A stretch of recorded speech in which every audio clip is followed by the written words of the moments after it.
अब उन्हें जनता तो देख रही है, इमरान मसूद को प्रतिक्रिया करनी चाहिए थी, बैठना चाहिए था, वो कुछ नहीं करने के। उनका तो मकसद हिंदुओं में फूट डाल लो और अपना राज करो, जो उन्होंने हमेशा से किया है। भाई उन्हें पकड़वाए नहीं, उनके अंदर जो उन्हें शिक्षा दी जाती है, उनके अंदर में कूट कूट कर भरा था गजवाए हिंद। उनके अंदर कहीं ना कहीं मोदी सरकार, योगी सरकार के खिलाफ जहर है। किसी तरह से इस सरकार को उखाड़ फेंको, किसी तरह से इस सरकार को बदनाम करो, उनके अंदर जहर है। उनके शवों को वहीं चौक पर तेल छिड़क कर जला देना चाहिए और जो भी इनकी शव यात्रा में शामिल हो उनको भी सजा का प्रावधान होना चाहिए। अगर कोई मेरे देश के लिए अच्छा सोचेगा, सनातन के लिए अच्छा सोचेगा, तो वो टारगेट पे आ जाता है सबसे पहले कांग्रेस के, उसके बाद आतंकवादियों के। नमस्कार, मेरा नाम है सन्नी प्रजापति और आप देख रहे हैं राजनीतिक मंच न्यूज। दिल्ली में हुए धमाके के बाद जो है लगातार पूरे देश के अंदर जो है भारी आक्रोश है। तमाम जो हिंदू संगठन है और जो आम जनता है वो लगातार जो है इस चीज़ की मांग कर रही है। जिस तरह से बम विस्फोट हुआ है उसके ऊपर जो है अब कार्रवाई होनी चाहिए। इस पर बातचीत करने के लिए हमारे साथ मौजूद हैं आरएसएस के कार्यकर्ता बिट्टू राणा जी। इनसे बातचीत करते हैं। सर, किस तरह से देखें, जिस तरह से दिल्ली में बम विस्फोट हुआ है उसके बाद लगातार जो है शहर के देशों के अंदर जो है तनाव का माहौल। बहुत दुर्भाग्यपूर्ण घटना हुई है। इतना देश का सशक्त नेतृत्व और 11.5 साल के बाद कोई बम विस्फोट हुआ है जो केवल जम्मू कश्मीर से बाहर, बहुत ही दुख का विषय है। हम तो सलाम करते हैं, हम तो नमस्कार करते हैं अपनी जो खुफिया एजेंसियां हैं जो लगातार इस घटना से 4 दिन पहले सहारनपुर से और जम्मू कश्मीर से कई डॉक्टर, पढ़े लिखे डॉक्टरों को उठाया था और उनसे पूरी जानकारी इकट्ठी लगातार हमारी खुफिया एजेंसी कर रही थी। अगर हमारी खुफिया एजेंसी इतने सजग ना होती तो 26/11 से भयावह विस्फोट इस हमारे भारतवर्ष में होता और हमारे भारत माता का मस्तक नीचा होता। ये तो बहुत ही दुख का विषय है। और देखो, पाकिस्तान ने अब की बार पढ़े लिखे सफ़ेद कॉलर, जिन्हें डॉक्टर, जिन्हें लोग भगवान का दर्जा देते हैं, उन्हें चुना है और वे अपनी मर्जी से तैयार हुए। एक डॉक्टर, उन्हें देश से कोई मतलब नहीं, उसे देश में राष्ट्र का कोई प्रेम नहीं। जम्मू कश्मीर के जितने भी लोग हैं वे भारत नहीं कहते, वहाँ कश्मीर बोलते हैं, दिल्ली बोलते हैं, भारत का नाम भी नहीं लेते। और एक सबसे बड़ी विडम्बना है, देखो, जम्मू कश्मीर में जब तक डेमोग्राफी चेंज नहीं होगी, जब तक जनसंख्या नहीं होगी हमारी, तो वो कभी राष्ट्रभक्ति उनके अंदर आ नहीं सकती। और हमारे जितने वहाँ से पंडित हैं, ब्राह्मण लोग दिल्ली पढ़े, अगर उन्हें वहाँ सरकार बसाए और तब जाके इस बहुत भारी विकट समस्या है। ये आतंकवाद नहीं मानता मैं से, उनके मन में गजवाए हिंद है, उन्हें भारत पर राज करना है, आतंकवाद की गणना नहीं मानता मैं से। अब आप देखो, उन्होंने लगातार लगे हुए हैं। अब ऑपरेशन सिंदूर हुआ, उसके 6 महीने के बाद इतनी बड़ी घटना का प्रयास किया है। ये बहुत सोचने की बात है और देश की जनता को सोचने की बात है। हमारी जनता थोड़ी बातों में बहक जाती है, जी मोदी जी क्या कर रहे हैं। अगर मोदी जैसा सशक्त नेतृत्व ना होता तो आज पता नहीं कितनों की लाशों के चिथड़े उड़ा देते। और अगर मैं एक कानून हमारे देश का बहुत लचीला है, जो राष्ट्र के खिलाफ काम करेगा, जो मौके पे पकड़ा गया, अब एक ये पकड़ा गया, अब इसे साल भर लगेंगे, कितना पैसा उस पर जनता की गाढ़ी कमाई का लगा, तुरंत 8 दिन के अंदर इसका इंतजाम, इसे फांसी की सजा होनी चाहिए। और जो हमारे वकील हैं, हमारे एडवोकेट हैं, वो पैसे के लालच में आके इनकी पैरवी करते हैं, उनके अंदर कहाँ है राष्ट्रभक्ति नहीं है उनके अंदर। ऐसे लोगों का भी इलाज होना चाहिए। अभी जिस तरह से सहारनपुर से डॉक्टर आदिल पकड़े गए हैं, डॉक्टर आदिल तो नहीं कहेंगे, आतंकी आदिल पकड़े गए हैं और उनका जो जिस हॉस्पिटल में कार्य कर रहे थे उस हॉस्पिटल का जो उद्घाटन है वो सांसद इमरान मसूद ने किया था और अभी तक उनकी कोई प्रतिक्रिया नहीं आई है इस पर। भाई वो तो ऐसा है, सांसद जी को प्रतिक्रिया करनी चाहिए। सांसद जी कोई एक वर्ग से थोड़ी बने। ये तो बहुत बड़ा दुख का विषय है। अगर उन्होंने इस पर दुख प्रकट नहीं किया है, मैं अपनी सफाई देनी चाहिए। प्रतिदिन छोटी छोटी बातों पर तो प्रेस कॉन्फ्रेंस करते हैं, बहुत दुख का विषय है और इसकी भी जांच होनी चाहिए। चाहे इमरान मसूद हो, चाहे मैं हूँ, चाहे कोई हो, जहाँ से वो आतंकी जहाँ रह रहा था, किस घर में रह रहा था, क्या रह रहा था, उसकी जांच होनी चाहिए और उनके खिलाफ कठोर कार्रवाई अमल में लानी चाहिए। और सहारनपुर तो गढ़ बन रहा है। ध्रुवलाल यादव 1993, अजहर महमूद जो बिल्कुल भारत को नेस्तनाबूद करने में लगा हुआ है, जिसका अभी परिवार हमारे मोदी जी ने, जिसके वहाँ घर में घुस के जिसके परिवार वो सौभाग्य से, दुर्भाग्य से वो बच गया। ये तो यहाँ गढ़ है, ऐसे मोहल्ले हैं, गढ़ है। तो पाकिस्तान, ये सहारनपुर तो आतंकवाद का अड्डा बन चुका है।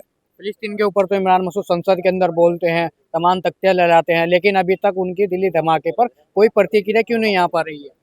भाई उनका तो चेहरा दिखाने का और है, हाथी के दांत दिखाने के और है, खाने के और है। वो तो उन्हें सोचना चाहिए, जो थोड़ी विडम्बना में आके, जातिवाद के चक्कर में आके, दुष्प्रचार के आके उन्हें वोट दिया, अब मैं क्या नाम भुगते। अब उन्हें जनता तो देख रही है। इमरान मसूद को प्रतिक्रिया करनी चाहिए थी, बैठना चाहिए था, वो कुछ नहीं करने के। उनका तो मकसद हिंदुओं में फूट डाल लो और अपना राज करो, जो उन्होंने हमेशा से किया है। लखनऊ में जो महिला आतंकी पकड़ी गई है, उसके परिवारजन कह रहे हैं कि हमारी बेटी ऐसी नहीं है, वो आतंकियों के तो खिलाफ है, लेकिन वो आतंकी कैसे हो सकती है? नहीं नहीं, अभी वो मैं एक समाचार चैनल पर दिख रहा था, उसके पिताजी और उसकी अम्मा लगातार बात करते थे, उन्हें एक एक बात का पता था, ऐसा हो नहीं सकता। लगातार 2 साल से आतंकवादी क्या नाम गतिविधियों में, और मेरे को अनपढ़ नहीं है, उसके माता पिता पढ़े लिखे हैं और डॉक्टर हैं, उन्हें पूरी जानकारी थी, सब कुछ पता था उन्हें। वे सब झूठ बोल रहे हैं, भ्रामक खबरें फैला रहे हैं, ये सब झूठ है, सब पता था उन्हें। तो उनके परिवारजनों ने अभी तक उनको पकड़वाया क्यों नहीं?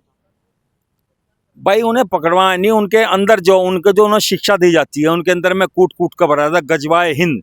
उनके अंदर कहीं ना कहीं मोदी सरकार, योगी सरकार के खिलाफ जहर है। किसी तरह से इस सरकार को उखाड़ फेंको, किसी तरह से इस सरकार को बदनाम करो, उनके अंदर जहर है। मैं क्यों बतावेंगे भाई? मैं तो ये सोच रही 1 मिनट में देश नेस्ता नाबूद हो जाए, यहाँ गजवाई स्थापित हो जा। मैं क्यों बतावेंगे भाई? सहारनपुर जो है आतंकवादियों का गढ़ बन चुका है, लगातार आए दिन आतंकवादी पकड़े जा रहे हैं यहाँ से। ऐसी क्या वजह है जो लगातार आतंकवादी सहारनपुर के अंदर पनप रहे हैं? ऐसा है, इसकी वजह एक तो यह है, लगातार उन्होंने जानबूझ के, एक विशेष वर्ग के मोहल्ले हैं वहाँ, अब ये तो मोदी योगी जी की सरकार है नहीं, सहारनपुर में ऐसे ऐसे मोहल्ले हैं वहाँ आदमी घुस नहीं सकता बिना फोर्स के। आपने देखा पहले 2017 से पहले आप घुस के दिखाओ। आपके सहारनपुर के तरफ भी इतना बुरा सिस्टम है, एक वर्ग विशेष के मोहल्ले हैं, आप कुछ ही करो जाओ, वहाँ किसी की औकात नहीं आप घुस जाएं। ये तो मोदी योगी जी की सरकार है, जहाँ से आप अंदर जा भी सकते हैं और पूछताछ भी कर सकते हैं। ये तो हमारे, या आपने विकास प्राधिकरण बनाए, इतने बनाए, ना कोई नक्शा पास है, ना कोई आप देखते हैं। अब सरकार ने जो वोटों का SIR लागू किया, उसका विरोध कर रहे हैं। सहारनपुर में अगर ईमानदारी से हो जाए, कम से कम 1.5 लाख वोट कटेंगे। पता नहीं कहाँ कहाँ के लोग आके बस रहे, सहारनपुर के चारों तरफ कब्जा कर लिया। यही यहाँ कोई पता है? उनके अंदर तो गरीबी है, उन्हें तो पैसा दो, आप किसी को शरण दुआ लो उन पे, उन्हें क्या फर्क है? उन्हें 2 पेट की रोटी चाहिए। ऐसे ऐसे लोग भी यहाँ निवास कर रहे हैं। राणा जी, देश की जनता के अंदर एक मन में सवाल चल रहा है, जिस तरह से ऑपरेशन सिंदूर हुआ, उसके बाद दिल्ली धमाका हुआ, क्या वैसे ही दोबारा से जवाब पाकिस्तान को दिया जाएगा? क्योंकि पाकिस्तान ने जिस दिन धमाका हुआ उसी दिन रात को तत्काल मीटिंग बुला ली। वो तो हमें अपने मोदी जी पे पूरी क्षमता का हमें भरोसा है, उन्होंने भूटान में कह दिया है और हमें पूरा यकीन भी है, एक आदमी नहीं बचने का। वो पाकिस्तान को, वो सनातन धर्म की प्रवृत्ति है, वो एकदम डायरेक्ट। अब पाकिस्तान का ऐसा इलाज करेंगे मोदी जी कि लोग देखेंगे और ये जनता वाह वाह करेगी। ऑपरेशन सिंदूर हुआ था तब भी कह रहे थे पीओ के लिए लेंगे, लेकिन अभी तक पीओ के लिए नहीं लिया गया। ऐसा है ना, बहुत बहुत विकट परिस्थितियों में है मोदी जी। इतने बड़ा देश में लोगों से देश में बातचीत करना, देखना, ये आसान काम नहीं है। मैं भी उस बात को नाराज हुआ था जब मोदी जी ने युद्ध रोक दिया था। अब कब तक? एक बार 2 बार, अब पाप का घड़ा भर चुका है, अब पाकिस्तान का नेस्ता नाबूद होना तय है। जब युद्ध रोका गया था तो उसके अंदर 2 शर्तें कही गई थी कि अगर पाकिस्तान कोई हमला करता है तो उसको आतंकवादी हमला माना जाएगा। तो अब क्या इसको आतंकवादी हमला ठहरा देना चाहिए या फिर जांच में जुट जाना चाहिए? आतंकवादी हमला तो है ही है। हमारी हमारी सेना, हमारा देश कमजोर नहीं है, केवल रणनीति बना रहे हैं। ये हमला बिल्कुल होगा, जो भी कुछ रणनीति बना रहे, रणनीति हमें यूं नहीं है हमें कहीं से गोला लाना, बारूद लाना, तोप लाना या हवाई जहाज, हमारे पास सब कुछ है। समय के अनुसार मोदी जी ने पहले भी करके दिखाया, अब भी रणनीति बन रही है, बिल्कुल सटीक निशाना लगेगा। मोदी जी से मेरा अनुरोध है, शत्रु बोध उन्हें होना चाहिए और उनसे जो जब भी हमारी खुफिया इनपुट आवे, उन पर तुरंत हमला करना चाहिए। उसका इलाज जूत है, गांव की भाषा है, बिना उसके में नहीं मान सकते। और वो ऐसे ऐसे धर्म, सारा धर्म तो मैं खराब नहीं, ऐसे लोग हैं, ऐसी उन्हें शिक्षा दी जाती है कि वहां मर के भी आप 100 आतंकवादी रोज मार दो, 1000 आतंकवादी रोज मार दो, आप वहां देख रहेगा फिलिस्तीन में कितने लोग मर रहे, ये फिर भी बाज आने वाले नहीं है।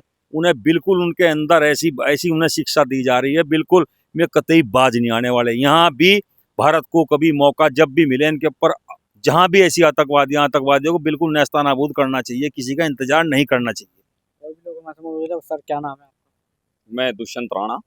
कल परसों जिस तरह से दिल्ली के अंदर धमाका हुआ है उसने पूरे देश को झंझोड़ कर रख दिया है। आप किस तरह से देखना समझे? ये कुकृत्य करने वाले लोगों को फांसी की सजा होनी चाहिए। और सबसे पहले मैं इस दुर्घटना में, आतंकवादी घटना में मृतकों के प्रति संवेदना व्यक्त करता हूँ। ईश्वर से प्रार्थना करता हूँ कि उनकी आत्मा को शांति प्रदान करें, और जितने भी लोग इसमें घायल हुए हैं, ईश्वर से प्रार्थना करता हूँ कि जल्द स्वस्थ होकर के अपने परिवार में मिलें। हाँ, भारत के अंदर साल के अंदर 2 बड़े हमले, लेकिन अब भी भारत के लोग मौन हैं। भारत की जो प्रधानमंत्री हैं मौन है, सिर्फ बयान दे रहे हैं, कह रहे हैं कि जिसने हमला किया है छोड़ा नहीं जाएगा। नहीं, ये मौन रहना या वो इंटरनेशनल पॉलिसीज होती हैं, बहुत सारे काम होते हैं। और दूसरी चीज ये है, सन 2012 से आज तक, सन 2014 के बाद से हम भारत की जनता आश्वस्त है कि कोई भी हमारे साथ अगर गलत करेगा तो सरकार उसका बदला लेती है, मजबूती से लेती है और जनता को संतुष्ट करती है। पुलवामा के बाद, उरी के बाद हमारी सरकार ने वो करके दिखाया है, हमारी सेनाओं ने वो करके दिखाया है। अब जिस तरह से सहारनपुर से डॉक्टर आदिल पकड़े गए हैं, आतंकी आदिल, उनका जो जिस हॉस्पिटल में कार्य कर रहे थे उस हॉस्पिटल का उद्घाटन जो है सांसद इमरान मसूद ने किया था, लेकिन अभी तक उनकी कोई प्रतिक्रिया नहीं आई। देखिए, किसकी प्रतिक्रिया आनी है, किसकी प्रतिक्रिया नहीं आनी है, वो मैं नहीं कह सकता, लेकिन ये मैं जरूर कह सकता हूं कि कांग्रेस का चरित्र है कि आतंकवाद के खिलाफ कांग्रेस आज तक नहीं बोली है। कांग्रेस बोलती है भगवा आतंकवाद, कांग्रेस बोलती है जातिवाद, कांग्रेस बोलती है इस देश को तोड़ने की बात। कांग्रेस का हमेशा से डायरेक्ट इनडायरेक्ट मौन आतंकवाद को समर्थन रहा है। कांग्रेस के समय में आतंकवाद बड़ी जोरों से फलीभूत हुआ है इस देश में, और इस देश में जो आतंकवाद की जड़ें मजबूत हुई हैं वो कांग्रेस के ही कार्यकाल में हुई हैं। जिस तरह से सहारनपुर लगातार जो है यहाँ से आतंकी पकड़े जा रहे हैं, आतंकियों का गढ़ बन चुका है, इसके पीछे क्या कुछ कारण? हाँ, इसके पीछे का कारण हमारे यहाँ की डेमोग्राफी। हमारा जो जिला सहारनपुर है वो कई स्टेटों के बॉर्डर से मिला हुआ है, और मैं सरकार से, विशेषकर अपनी उत्तर प्रदेश सरकार से अनुरोध करूंगा कि सहारनपुर के हर एक व्यक्ति की जांच हो, हर घर की जांच हो, विशेषकर देवबंद की घर घर की जांच हो, हर व्यक्ति की जांच हो। मेरे सहारनपुर में ही ये मतलब कोई पक्का नहीं है, लेकिन कहीं संभावित है। मतलब साल में 1-2 बार आतंकवादी हमारे यहाँ मिल जाते हैं, बांग्लादेशी यहाँ मिल जाते हैं, पाकिस्तानी यहाँ मिल जाते हैं, तो कहीं ना कहीं शरणगाह बन गया है मेरा जिला सहारनपुर। सहारनपुर की विशेषकर जांच होनी चाहिए, और आतंकवादियों को सरेआम फांसी और उनके शवों को वहीं चौक पर तेल छिड़क कर जला देना चाहिए, और जो भी इनकी शव यात्रा में शामिल हो उनको भी सजा का प्रावधान होना चाहिए। अब जिस तरह से जो है 2900 किलो जो विस्फोटक सामग्री बरामद हुई है, कहा जा रहा है कि आरएसएस के जो मुख्यालय थे उनको टारगेट बनाना था, और जो धीरेन्द्र किशन शास्त्री जो यात्रा निकाल रहे हैं दिल्ली से, उनकी यात्रा को निशाना बनाना था। हाँ, देखिए, अगर कोई मेरे देश के लिए अच्छा सोचेगा, सनातन के लिए अच्छा सोचेगा, तो वो टारगेट पे आ जाता है सबसे पहले कांग्रेस के, उसके बाद आतंकवादियों के। तो अगर परम पूज्य धीरेन्द्र शास्त्री जी आतंकवादियों के टारगेट पे, तो इसमें कोई संकोच वाली बात नहीं है कि आतंकवादियों के टारगेट पे तो ये पूरा देश है, धीरेन्द्र शास्त्री जी क्यों नहीं होंगे। रही बात आरएसएस की, वो देश के प्रति वफादार है, देशभक्त पैदा करती है, देशभक्ति का मार्ग दिखाती है। कहीं भी आपदा होगी, कहीं भी परेशानी होगी, आरएसएस वाले लोग मदद के लिए तुरंत पहुंच जाएंगे।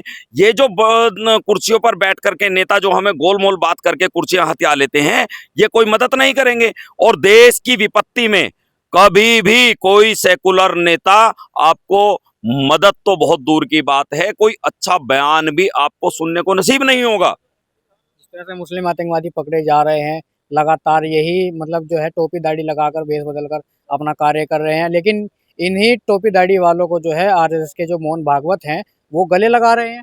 नहीं, ये गलत है। आदरणीय भागवत जी किसी आतंकवादी को गले नहीं लगाते, वो नष्ट करने की बात करते हैं आतंकवाद को गले और नहीं लगाते, आतंकवादी को। जो सुनिए, मुस्लिम है सुनिए उनको सुनिए, गले नहीं, मुस्लिम का मैं फिर वही वाली बात होगी। अभी मैं कोई कुछ बात कहूंगा, अभी थोड़ी देर में आप कहेंगे पूरे धर्म को आप टारगेट कर रहे हैं।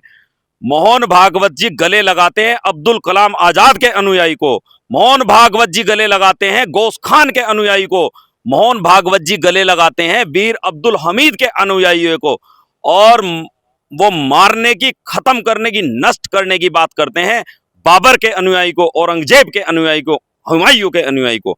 मेरी सरकारों को भी, आज भारत सरकार को, प्रदेश की सरकारों को सबसे पहला जो काम करना चाहिए, इन मुगलों की, इन आतंकवादियों के जो भी प्रतीक चिन्ह इस देश में हैं उन्हें तुरंत नेस्तो नाबूद कर देना चाहिए। पूरी दुनिया में किसी भी इस्लामिक देश में औरंगजेब, बाबर, हुमायूं, खुद उनके देश में जहां से वो लोग आए थे, उनके नाम पर एक मूत्रालय भी नहीं मिलेगा, एक शौचालय भी नहीं मिलेगा। और मेरे देश में बाबर रोड, हुमायूं रोड, और जो भी उनके वंशज हैं, जो भी उनके अनुयायी हैं, वो लुटेरे हैं, आतंकवादी हैं। मुझे इस बात को कहने में कोई गुरेज नहीं है। अगर मुझे इस्लाम चाहिए तो मुझे अब्दुल कलाम के अनुयायी चाहिए, अगर मुझे इस्लाम चाहिए तो मुझे गौस खान के अनुयायी चाहिए, जो अपने देश के लिए महाराणा प्रताप के साथ कंधे से कंधा मिलाकर के देश की अस्मिता को बचाने के लिए लड़े थे। मुझे वो नहीं चाहिए जो मेरे देश को नुकसान करने के लिए लड़े थे। आप कह रहे हैं जिस तरह से इनके नाम से चिन्ह है उनको नष्ट कर देना, लेकिन जैसे ही नष्ट करने की बारी आती है वहीं पे जो भीड़ है कहीं ना कहीं उग्र रूप ले लेती है मुस्लिमों की और लगातार दंगे हो जाते हैं। फिर जब तक पूरे देश में उत्तर प्रदेश का योगी मॉडल लागू नहीं होगा, तब तक इस देश से आतंकवाद और दंगा खत्म नहीं होगा। सन 2017 के बाद आप मुझे मेरे प्रदेश में बताएं, उत्तर प्रदेश का मैं निवासी हूं, बताएं कितने दंगे हुए हैं, कोई करके दिखाए। लेकिन मुस्लिम समाज तो आज भी जो है अकबर बाबर को अपना आइडल मानता है। जो आइडल मानता है अपने घर में बैठ के माने। सरकार का काम है केवल उनके प्रतीक चिन्हों को हटा दे, उनके प्रतीक चिन्हों को बदल के, महाराणा प्रताप हमारे पूर्वज हैं, उनके नाम पे बोर्ड बनाओ। वीर शिवाजी ने इस देश के लिए बलिदान किया है, उनके नाम पे बोर्ड बनाओ। महारानी लक्ष्मीबाई ने बलिदान दिया है, उनके नाम पे बोर्ड बनाओ। मेरे पूर्वज पृथ्वीराज चौहान ने 17 बार इन आतंकवादियों को दया के रूप में इन्हें जीवन दान दिया है, लेकिन लास्ट में क्या मिला? गद्दारी। वो इनके खून में भरी हुई है, ये गद्दारी है इनके खून में, आतंकवाद इनके खून में है। ये थे संघ के कार्यकर्ता जिन्होंने अपनी तमाम मुद्दों पर विभागीय सलाह की फिलहाल